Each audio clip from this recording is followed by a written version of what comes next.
النهارده بقى هنعمل مع بعض فوسفور الغلابة، العيش إيه يا جماعة؟ البسارية. مش عارفة انتوا بتسموها بسارية ولا بتسموها سردين أخضر ولا بتسموها أنشوجة. هنغسلها كويس الأول كده بمية وعصير ليمون بس، ونحط عليها معلقة ملح ومعلقة كمون ومعلقة كزبرة ومعلقة توم وربع كوباية من عصير الليمون. هنقلب بقى الكلام ده كله مع بعضه كويس جدا. هنجيب الكبة بتاعتنا ونحط فيها فلفل ألوان وشوية كزبرة وحوالي 4 5 فصوص من التوم. هنفرمهم ناعم ونصفيهم خالص من المية، ونبهرهم بقى بنص معلقه ملح ونص معلقه كمون ونص معلقه كزبره. والميه دي هنحطها على البساريه ونغطيها وندخلها التلاجة ساعه.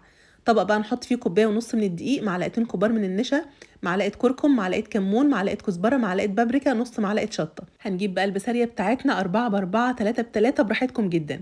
جنبك بقى طبق فيه شويه ميه، هنحط ايدينا في الدقيق وبعدين نحطها في الميه ونبدا نشبك كل 4 مع بعض بالشكل ده.